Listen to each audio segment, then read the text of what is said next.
Today's episode has been brought to you by OfferingTree. I use and love this software in my own business because it saves me so much time. It automates my bookings, online payments, Zoom integration, reminder emails, and much more. Visit offeringtree.com/Shannon to check it out and get the special discount for podcast listeners. Today's episode is also brought to you by Pelvic Health Professionals. If you are teaching yoga to humans who have a pelvis, then come and learn with us. We hire pelvic health experts from around the world to teach us the most up-to-date pelvic health information. Visit pelvichealthprofessionals.com to join or find out more. Hello and welcome to the Connected Yoga Teacher Podcast. It is April of 2023. Welcome. Maybe it's spring where you are. I'm your host, Shannon Crow. My pronouns are she, her, hers, and I'm recording today on the land of the Anishinaabe, Odawa, and Mississauga people, which is about 3 hours north of Toronto in Ontario, Canada. If you are new here, you might not know that I'm also a mom of three, a yoga teacher, and the founder of Pelvic Health Professionals. And if you are a returning listener, you know how things go here. This podcast was created for you, the yoga teacher, so that each and every week you can be connected to information and ideas that are going to support you as you build your yoga business. Because I get it, building a yoga business can be super challenging. There are challenging days as an entrepreneur, and then added on top of that, teaching yoga is a whole other thing. Part of that is the ongoing cycle of continuing education, which I think is really important that we continue to learn and look at our own personal growth and our own personal yoga practice. And we keep learning as yoga teachers. But before you sign up for another yoga teacher training, here are the questions that I hope that you ask. I also want to say that there are some bits of hard truth in today's podcast episode and things that I don't often talk about or share. But I wish I would have heard this conversation 20 years ago when I was just about to become a yoga teacher. I also want to say that my opinions here are unique to what I went through. So let me first share where I'm coming from with this. I signed up for so many yoga teacher trainings after my initial 200-hour. I felt like I didn't know enough, first of all, with prenatal yoga. So I signed up for a training. It was over a weekend. Then a comment from a teacher in that course made me doubt my alignment in downward dog. So I signed up for another training, focused more on how a yoga pose should look. Then I thought I should teach different styles of yoga, all styles of yoga. So I signed up for a children's yoga teacher training, which then led me to go for my 500-hour yoga teacher training, which was sold very well during my time at a yoga school in Costa Rica. And this is a common thing in the yoga world. If you're new to it, maybe you haven't had this experience yet, but that upsell into 300 more hours at either the same school that you graduated with or a different one, that's a really common thing. And this is a whole other discussion around 300, 500, 200-hour yoga teacher trainings. Yoga Alliance has a policy about 500-hour certifications where you basically can only study with 1 to 2 schools.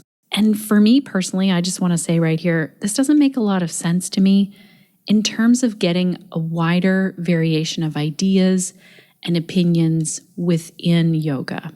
So that's a whole other thing, but I think in many ways this plays into why I took the yoga teacher trainings that I did and why I see other yoga teachers signing up for yoga teacher trainings that maybe aren't quite in line with what they're aiming for in terms of their specialty or their niche.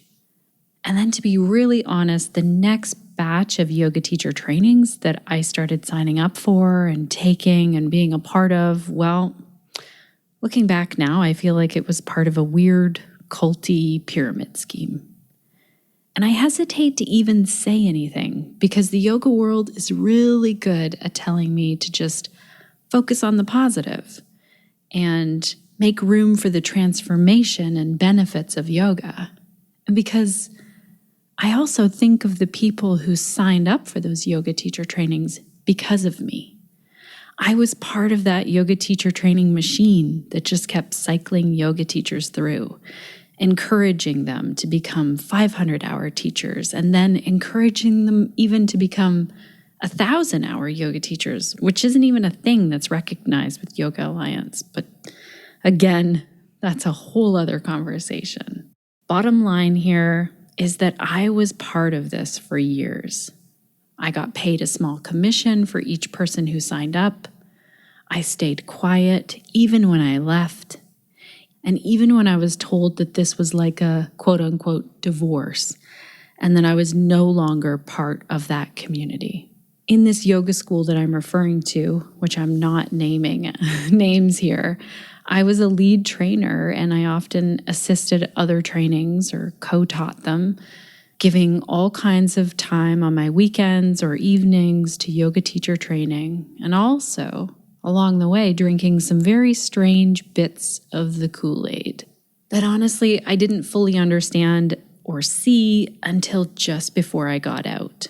And still, I'm starting to still see different layers of this. So looking back on this isn't the easiest thing for me. I know it's not the easiest thing for other yoga teachers who have found themselves in the same situation. I've been listening to some podcasts about cults in and out of the yoga world, and that's really helped me to be able to see things in a different view, to come to terms with things and really re-examine what was going on there, because sometimes this weird dynamic is very subtle. So it's taken me over 8 years to really see the harm and not feel triggered by it.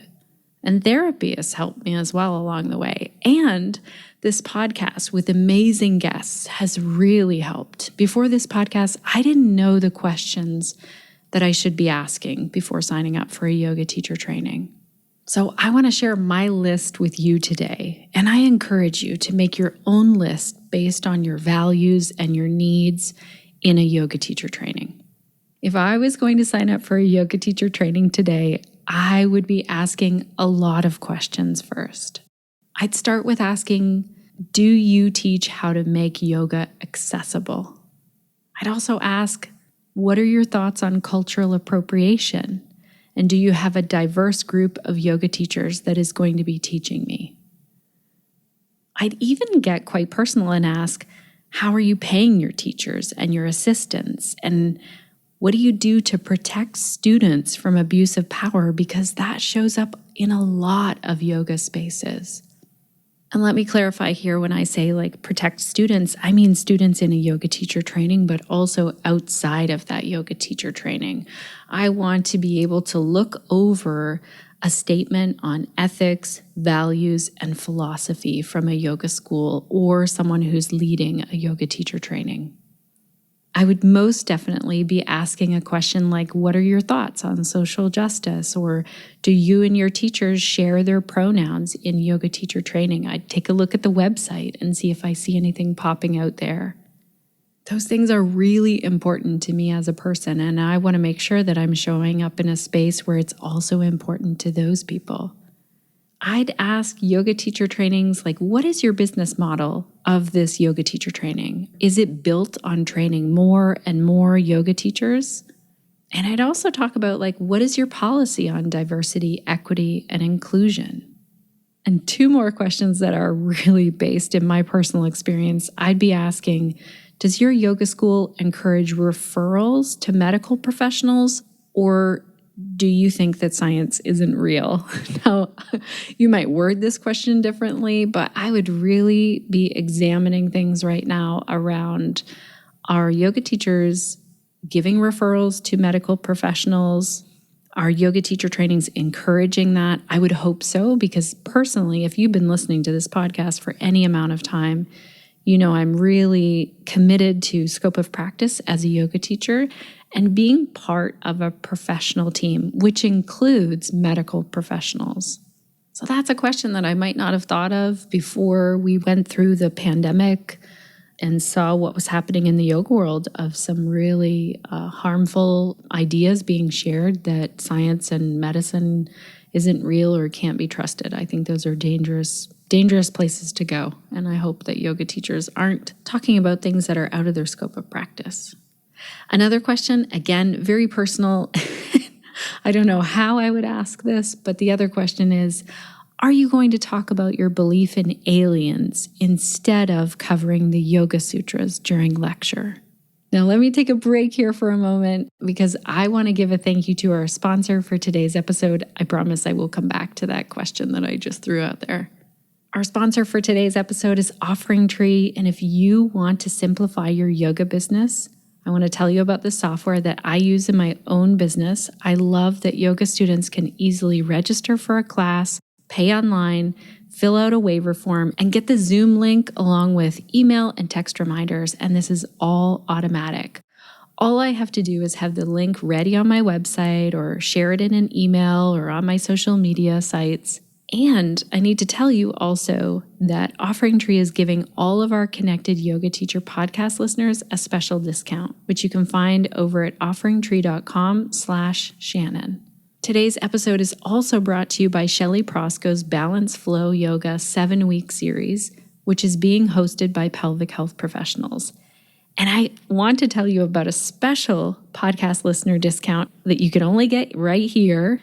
You can save $50 US when you register if you use the code BALANCE. So you'll go on over to pelvichealthprofessionals.com, look under yoga, click on Balance Flow Yoga, and when you sign up and pay, make sure to use the code BALANCE.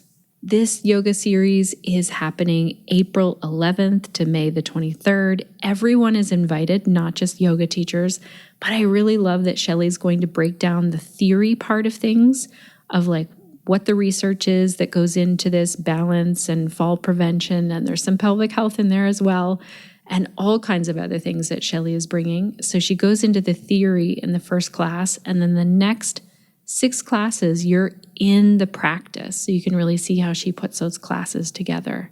Yes, there's a replay if you are listening beyond when this starts, or if you can't attend live. And if you are a member of Pelvic Health Professionals, remember that this is included in your membership. And if you're thinking, well, how do I get in on that? Visit pelvichealthprofessionals.com to sign up. Okay, where was I? It was a bit of a cliffhanger there, maybe, because I just shared that I landed in a yoga teacher training lecture where instead of learning about the sutras, I ended up listening to how the lead teacher there believed that aliens lived with us on Earth, specifically underground as lizard people, which, you know what, is a really cool idea. Go ahead, tell me your thoughts and ideas around aliens. Not an idea that I wanted to listen to instead of Yoga Sutras and the training that I had signed up to assist, and certainly not what I thought I was referring others to. And maybe this isn't a question that can be answered, before you sign up for a yoga teacher training, but it is certainly my encouragement to you that if you land in a space and you start to feel something uncomfortable coming up like that, to make sure you're in a training where you can ask questions and question what is being taught in that moment. A question that actually might go further into this is you can ask a yoga teacher training, what yoga text do you refer to for yoga philosophy? Or may I see a bibliography section of your manual? And like I said earlier, I would be asking about scope of practice. A question like, what do you teach about scope of practice? And because I'm super passionate about yoga teachers sticking within their scope of practice, especially when it comes to food and nutrition, I'd be asking a question like, how do you ensure that all of your trainers and teachers that graduate from this are not talking about food and nutrition if it's not within their scope of practice? And just a reminder here, we have many podcasts on how this is not within the scope of practice of a yoga teacher, unless they are a registered dietitian and trained in eating disorders. I'd also ask a yoga school, what's your policy on scholarships, payment plans, and refunds? I might ask, I don't know if I would ask this one, but this came up for me while I was making this list, and it might be important to you. What are your thoughts on religion and spirituality with regards to yoga? I think the answers to that question would be really fascinating. And again, this is going to be individual to you. You might feel like very comfortable with some talk about spirituality, or you might not be comfortable with that at all. I would just want to know going into a yoga teacher training what I was getting into. I would also be asking about the schedule, because I've seen too many yoga teacher trainings booked with a schedule that leaves yoga teachers reaching this point of exhaustion. And some yoga teacher trainings do this on purpose. Some of them have this idea that we should break down people emotionally and physically in order to build them up again. I would call that like utter BS in the yoga world. So you might even ask, do you believe in breaking people down in a yoga teacher training? Another important question that I would ask now that I wouldn't have thought of earlier on is, has your yoga lineage had any reported or unreported abuse in it? Especially what we just talked about recently on the podcast with Bikram Chowdhury. That's in the episode that's We Stand with Survivors. There's a yoga teacher training that maybe people are getting into without realizing the reported and unreported abuse that has been part of that lineage for a long time. I'd also want to know if the yoga teacher trainers, the lead trainers, the school, how they incorporate trauma-informed language, or do they have any trauma training? Is it built into the yoga teacher training in any way? Also, I'd ask if I could talk with past graduates and lead trainers of a yoga teacher training. Sometimes there are yoga teacher trainings where you're not even talking to the lead teacher when you're signing up through email or signing up on the website. And I think it's important to be able to really see, is this teacher a good fit for me? You might even go beyond a phone call and see if you can attend some of their classes as well. And for sure, see if you can talk with past graduates. I'd also be asking how many yoga teacher trainings this person has led and how long they've been teaching yoga.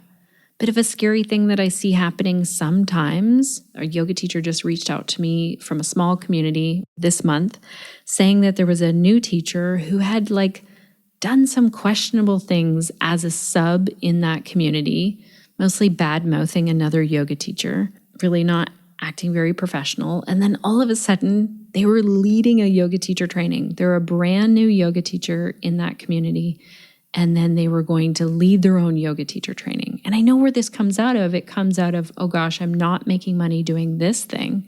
Here, let me lead a yoga teacher training. That's thousands of dollars. So the way to to get around that is just to ask, how often have you been running this? How long have you been teaching yoga? Ask those questions for sure. You also might ask, what does your yoga teacher training offer with regards to business education? Because I feel like it is skipped over too often in yoga teacher training, especially in a 200-hour or a 300-hour or a 500-hour. Is business being covered in some way? I'd also ask if I could see the syllabus for the training. Some people even ask to see the manual. Some schools and yoga teachers won't share their manual ahead of time, but that is a question that you could ask. And then I'd be asking how many contact hours are in the training. So a lot of trainings now can be done online. And if you are looking for in-person time, contact hours is the question you want to ask about. And I'd also ask, how much practice teach time is there in your training? Because some yoga teacher trainings, this is wild to me that this even happens, some of them don't even incorporate practice teach time in. It's just a lot of here's how you do it, here you can experience it. And for me personally, and most people that I know, the real learning happens when we put ourselves out there and we start teaching the yoga. You start cueing, move this foot forward. And that's where when you're making mistakes along the way and that practice teach time, that's really where there's a bulk of learning. So in summary, this is my personal list of questions. I'll make sure to put it in the show notes. Make sure, really, that the yoga teacher training that you choose is in alignment with your values. And do not be afraid to ask a lot of questions before you sign up and you invest your time and your money. And also, don't be afraid to speak up while you're there. If I could tell my former, 20 years ago self one thing, it'd be like, Shannon, ask questions while you're there. Encourage the other people around you to ask questions. Notice when someone is asking questions and challenging, and if they're not being received well. So look for a yoga teacher training and a community of yoga teachers that is encouraging you to question things, that is encouraging you to speak up when things feel uncomfortable. I hope that you find this helpful. If you have more questions around looking for a yoga teacher training, or if you want to share the questions that you wish you would have asked before your last yoga teacher training or one that you took, leave me a voice message. You can find the button over on our website, theconnectedyogateacher.com. Look on the right-hand side, there's a button there. I love to get voice messages from all of our listeners. If you want me to just keep it private and not share it on the podcast, let me know. If you're okay with me sharing it on the podcast, also let me know. Next week on the podcast, I want to continue talking about yoga teacher training. We're going to stay on this thread, but a little different twist. I want to talk about why we feel motivated to sign up for another yoga teacher training after that initial 200 or 300 hour. And I want to break this down a little bit more and offer some things to think about before you sign up and invest in the next yoga teacher training. Now, let me clarify, I fully believe in continuing education and personal development, and I think it helps us to know what's motivating us when we want to sign up for a yoga teacher training. My list of questions for yoga teacher trainings is over at theconnectedyogateacher.com/318. Again, this is a really long list. It's based on my personal experience, and I hope that it gives you some good things to go on when you're looking for that next yoga teacher training. I hope it will give you some insight. Again, it's insight that I wish I would have had 20 years ago. Thank you so much to our team over here who brings this podcast to you. Suzanne, who does all the magic of engineering the audio, Crunch, who writes our show notes with timestamps, and Sinead, who supports our community, puts email templates together, supports us in the Facebook group so much. I'm so grateful for this team. And thank you also to you, dear listener. You literally make this podcast possible. And I'm curious to know, what will you be doing this week to stay connected to yourself, your yoga practice, and to your community so that you can share the yoga that lights you up?